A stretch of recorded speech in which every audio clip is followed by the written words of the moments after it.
In the dawn of human civilization, kingdoms rose and fell as swiftly as the morning sun. The measure of a kingdom's power was not only its wealth or lands, but the strength and discipline of its armies. Kings and rulers understood a fundamental truth. Only those who could defend and expand their territories would survive the relentless tests of time. Among the earliest empires, two great powers emerged, each determined to dominate the lands, trade routes, and hearts of their people. This determination, fueled by ambition and fear, eventually led to one of the most defining wars in ancient history. A war that would alter borders, shift power balances, and teach humanity profound lessons about courage, strategy, and the devastating cost of ambition. The First Empire, sprawling across fertile plains and vast river valleys, thrived on agriculture, trade, and culture. Its cities were hubs of commerce, adorned with temples, libraries, and marketplaces, bustling with merchants from distant lands. Scholars debated philosophy in sunlit courtyards. Artisans crafted exquisite artifacts. And the kings of this empire ruled with the belief that their wisdom and might made them invincible. Yet beneath the golden veneer of civilization lay a society trained for war, its citizens ready to defend the empire from any who dared challenge it.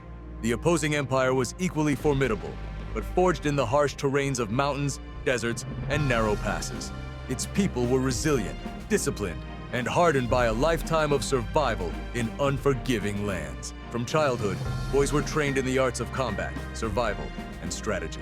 They grew up knowing that the survival of their empire depended on the strength, loyalty, and skill of every warrior. Leaders believed that their endurance and mastery of terrain could offset the wealth and numbers of any adversary.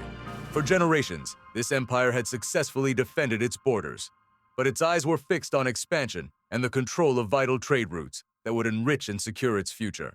For decades, these two empires coexisted with tension simmering beneath the surface.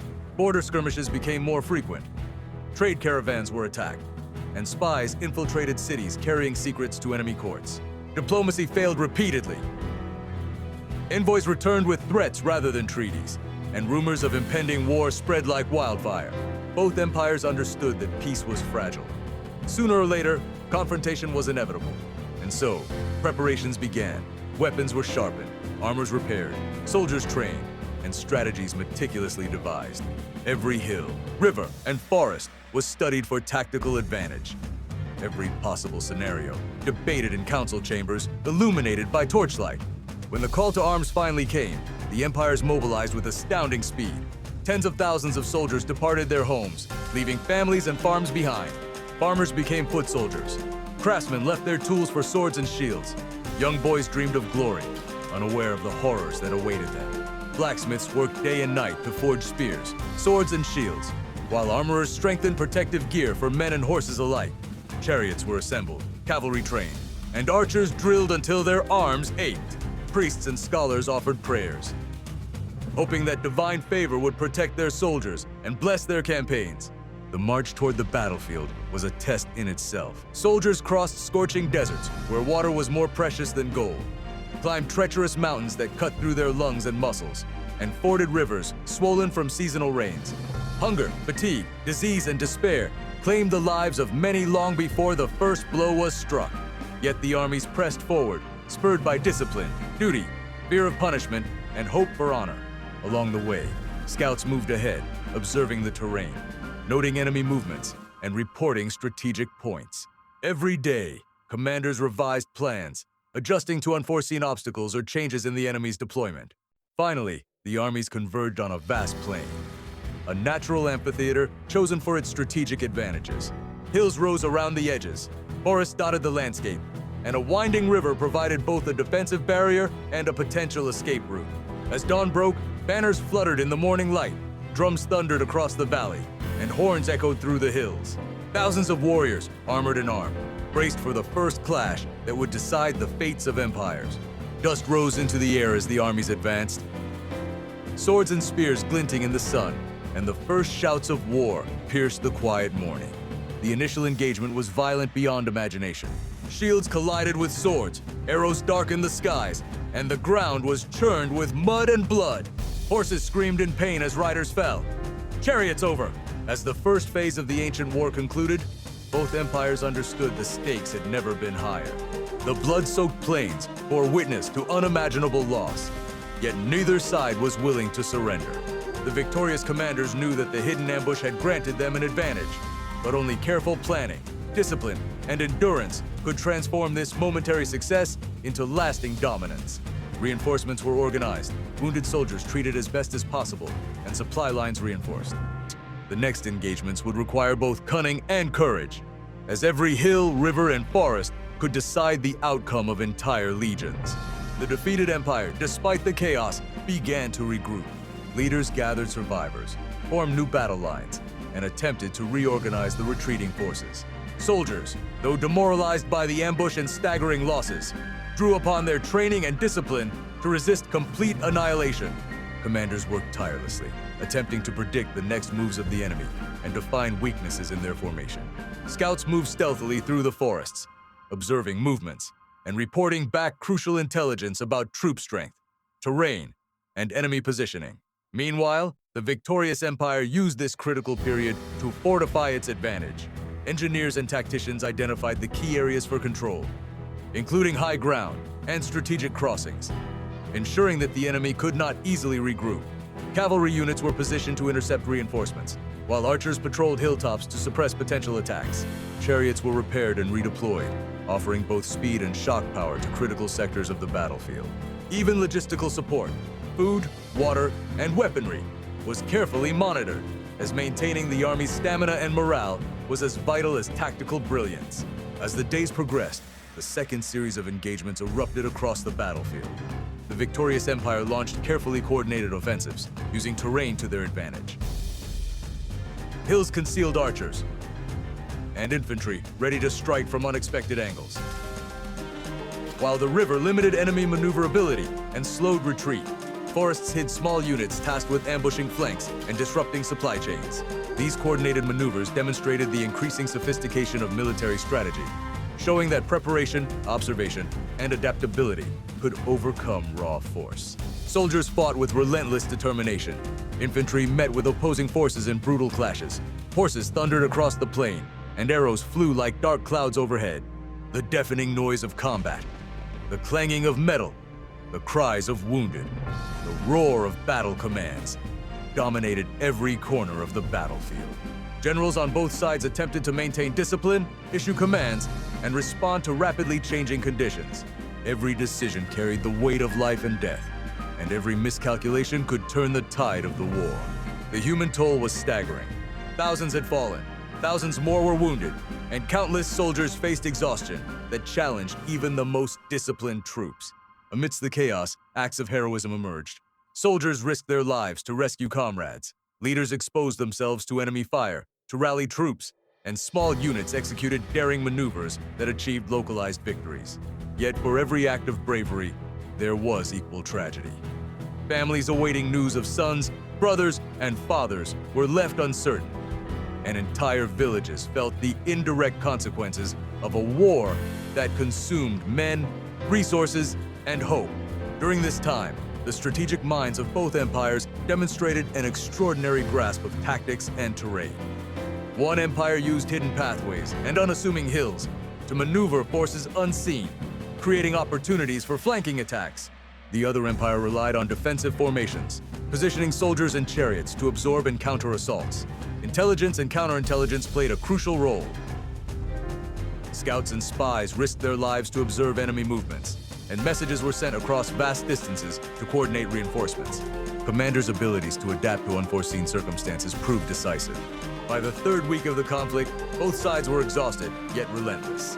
Leaders recognized that the final phase of the war would determine the fate of their empires. Massive engagements were planned with precision, ensuring that reserves could reinforce weak points and that ambushes could trap enemy forces.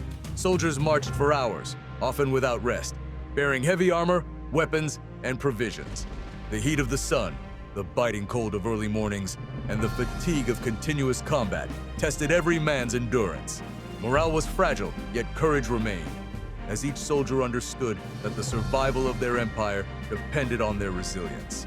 As the war entered its critical phase, both empires had been tested beyond anything they had imagined. Weeks of relentless combat had worn down soldiers and commanders alike. Yet, the determination to achieve ultimate victory kept both armies moving, planning, and fighting. The victorious empire from the earlier phases knew that while tactical advantages had been gained, complacency could undo everything. The leaders meticulously assessed supply lines, troop strength, and morale, ensuring that every division was positioned for maximum effect in the forthcoming confrontations. The defeated empire, though battered, refused to yield entirely. Its commanders reorganized remaining forces, focusing on defensive positions and preparing ambushes along key terrain. Morale, though fragile, was bolstered by the courage and loyalty of veteran soldiers, who understood that survival depended on cohesion and discipline. Scouts were deployed along hills and forests to detect enemy movements, ensuring that any tactical maneuver by the adversary could be countered. Every day, intelligence became as crucial as brute strength, and each decision carried the weight of thousands of lives. The third phase of the conflict was marked by a series of carefully coordinated maneuvers. Infantry units held the central plains, ready to absorb frontal assaults, while cavalry swept around flanks to intercept and disrupt enemy advances. Archers were stationed on hills, creating deadly zones of fire that weakened opposing formations before they could engage fully. Hidden forces in forests and along the river waited for the opportune moment to strike, prepared to trap enemy units and create chaos in their ranks. The battlefield, now familiar to both sides, became a chessboard where strategy and anticipation were paramount. Soldiers fought with renewed ferocity. Spears shattered shields, swords clashed in showers of sparks, and horses thundered across the open plains. Chariots charged with destructive momentum, while foot soldiers formed defensive phalanxes to resist being overrun. Commanders moved tirelessly, shouting orders and adjusting formations in real time, demonstrating the critical role of leadership in sustaining momentum and preventing collapse. Every individual, from the lowest soldier to the highest general, played a vital role in the unfolding drama. The human cost continued to escalate. Thousands had already fallen in previous phases, and the relentless fighting showed no sign of abating. Wounded soldiers staggered through the battlefield, tending to each other or attempting to drag comrades to safety. Fires consumed tents, supplies, and siege equipment, creating additional hazards. Despite exhaustion and despair, acts of heroism persisted. Soldiers shielded allies, leaders risked their lives to inspire courage, and small units executed audacious maneuvers that temporarily altered localized outcomes. Each act of bravery was mirrored by tragedy, emphasizing the profound stakes of this conflict. Midway through the third phase, the victorious empire executed another decisive maneuver. Troops previously concealed in forests and behind hills emerged, striking the enemy's rear and flanks simultaneously. Panic spread rapidly among soldiers who had been fighting courageously but were suddenly encircled. The precision and timing of the attack shattered formations, forcing disorganized retreats and enabling the victorious commanders to seize key terrain.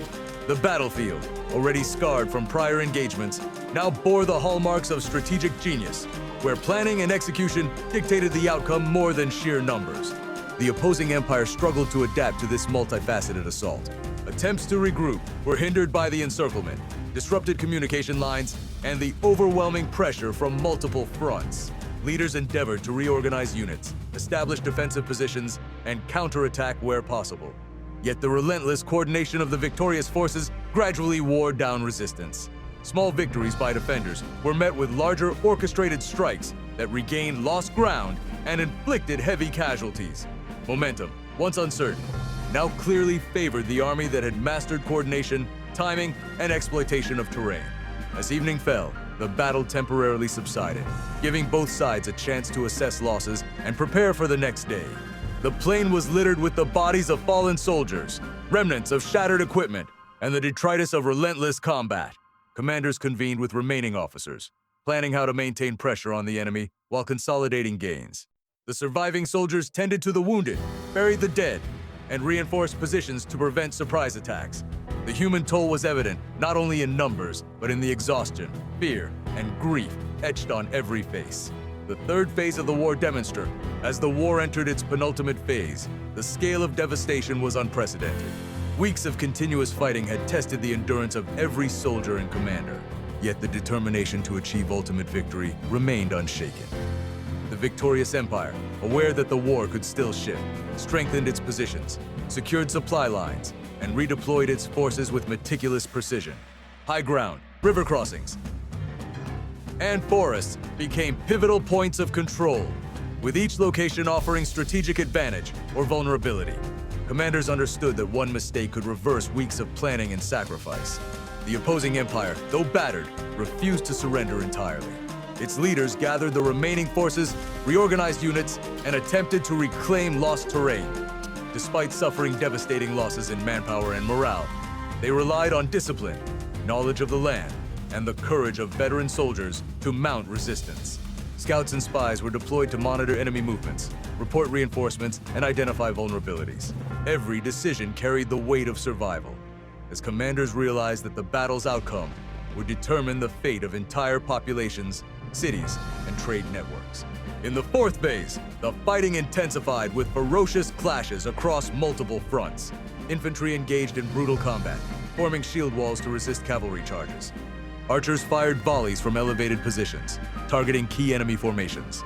Chariots thundered across plains, breaking through defensive lines. Cavalry units executed flanking maneuvers, creating confusion and opening opportunities for decisive strikes. The battlefield became a maelstrom of dust, fire, and steel, where coordination and timing proved as vital as courage and strength. The human cost continued to mount. Thousands of soldiers fell in battle, many more were wounded, and the emotional toll on survivors was immense. Acts of heroism emerged amid the chaos. Soldiers risked their lives to rescue comrades. Generals exposed themselves to enemy fire to inspire troops, and small units executed daring maneuvers that temporarily altered the flow of combat. Every act of valor was mirrored by tragedy, as countless families awaited news of fathers, sons, and brothers who would never return. The battlefield had become a crucible of human endurance, testing the limits of courage, loyalty, and resilience. Strategically, the victorious empire employed a combination of deception, coordination, and adaptability. Hidden forces remained positioned in forests and behind hills, ready to strike enemy flanks. Engineers reinforced fortifications, repaired siege equipment, and ensured that supply lines remained intact. Commanders continuously assessed terrain, troop strength, and morale, making real-time adjustments to maintain advantage. Intelligence gathering, timing, and precise execution of maneuvers increasingly determined the outcome, demonstrating the sophistication and foresight required for success in ancient warfare. Meanwhile, the defeated empire attempted to counterattack, exploiting any perceived weaknesses in the enemy's deployment. Cavalry units launched sudden charges. Infantry engaged in ferocious skirmishes, and archers sought to disrupt formations. Yet every move was anticipated, and coordination by the victorious forces nullified most attempts at disruption. Slowly, the momentum shifted irrevocably, as disciplined planning, utilization of terrain, and strategic foresight overwhelmed isolated acts of resistance. The cumulative effect of prior losses, exhaustion, and fractured command made effective resistance increasingly difficult. As the fourth day progressed, decisive engagements occurred at critical points across the battlefield. Hilltops, rivers, and forested areas became focal points for brutal clashes. Soldiers fought relentlessly, enduring exhaustion, hunger, and the constant threat of death. Commanders coordinated multi-pronged attacks, reinforcing key sectors while exploiting enemy weaknesses. The complexity of maneuvers, the precision of timing, and the courage of soldiers combined to produce victories that were both tactical and symbolic. Each engagement demonstrated the importance of preparation, discipline, and leadership in determining the outcome of a war of such magnitude. By evening, the battlefield bore the scars of relentless combat. Thousands lay dead, thousands more wounded, and fires consumed tents, siege equipment, and supplies. The victorious empire controlled critical positions and maintained pressure on the fragmented enemy. The defeated empire, demoralized and exhausted, struggled to regroup. Leaders attempted to negotiate, reorganize, and reinforce positions, but the strategic advantage had shifted permanently. The outcome of the war now appeared inevitable, with one empire poised to claim ultimate dominance. As the final phase of the epic conflict began, both empires faced the ultimate test of endurance, strategy, and leadership. The battlefield, scarred from weeks of relentless fighting, stretched across plains, hills, and forests, a testament to the intensity and scale of the struggle. The victorious empire, holding the advantage from previous phases, meticulously prepared for the final confrontation. Commanders coordinated every unit, from infantry and cavalry to archers and chariots, ensuring that every soldier knew their role in the decisive engagements that would determine the fate of empires. The defeated empire, though battered and demoralized, refused to concede. Leaders gathered remaining forces, attempting to create a coherent defense despite previous losses and disrupted communications. Soldiers, weary and scarred by prior encounters, drew upon their discipline, courage, and loyalty to hold positions, launch counterattacks, and protect critical terrain. Scouts reported enemy movements, enabling commanders to anticipate maneuvers and adjust strategies in real time. The tension was palpable. Every decision, every maneuver carried consequences of life, death, and the survival of entire nations. The final battles erupted across multiple fronts simultaneously. Infantry clashed in brutal engagements. Shield walls held against relentless charges, and archers loosed volleys that darkened the skies. Cavalry swept around flanks, striking vulnerable formations, while chariots thundered through gaps, breaking enemy lines. Commanders directed troops with precision, adjusting tactics to respond to the enemy's movements, exploiting weaknesses, and reinforcing critical sectors. The chaos of combat, combined with the exhaustion of soldiers, created a spectacle of courage, discipline, and human endurance. As the hours passed, the decisive maneuver unfolded. Hidden units, carefully positioned in forests and behind hills, emerged to strike the enemy's rear and flanks simultaneously. Panic spread rapidly among soldiers. Formations collapsed, and retreat became disorderly. The careful planning, timing, and coordination of the victorious empire proved decisive. Commanders exploited the confusion to secure bridges, high ground, and key positions, consolidating gains and ensuring that the enemy could not recover. The battle, which had raged for weeks, now tilted irreversibly toward the side that had combined strategy, discipline, and adaptability. The human cost was immense. Thousands of soldiers had fallen, countless others were wounded, and many faced the psychological scars of continuous combat. Families awaited news, often receiving tragic reports of loss, while survivors tended to the wounded, buried the dead, and maintained vigilance for any remaining threats. Yet amidst the devastation, acts of heroism and sacrifice continued. Soldiers shielded allies, leaders inspired courage, and units executed daring maneuvers that shifted local outcomes. Each act of bravery was mirrored by tragedy, emphasizing the profound consequences of ambition and war. By the final day, the victorious empire launched a coordinated assault that left the enemy with no avenue for recovery. Infantry held the center, cavalry dominated flanks, and archers and chariots disrupted any attempts at organized defense. The defeated empire, exhausted and fragmented, attempted desperate counterattacks, but coordination, morale, and strength had broken. Key cities and positions fell under control, and surrender became inevitable. The war, which had begun as a struggle for territory and trade routes, now concluded with a decisive victor, shaping the future of nations for generations. The aftermath of the war brought significant political, social, and cultural changes. Borders were redrawn, trade routes secured, and governance consolidated under the victorious empire. Populations affected by the conflict began the slow process of rebuilding, while societies mourned the loss of thousands and honored acts of courage and sacrifice. Cultural exchange between territories, influenced by conquest and integration, left lasting impressions on language, art, architecture, and governance. The lessons of this war, recorded in chronicles and oral traditions, would guide future leaders in matters of strategy, diplomacy, and human cost. This final stage also underscored the lessons of leadership and strategy. Commanders who combined intelligence, planning, adaptability, and discipline achieved success, while those who relied solely on numbers or brute force suffered devastating losses. Terrain, timing, and coordination proved decisive, illustrating that careful preparation and observation could outweigh sheer strength. Human endurance, courage, and resilience remained central, proving that even in the most chaotic environments, the spirit of individuals shaped the outcome of history.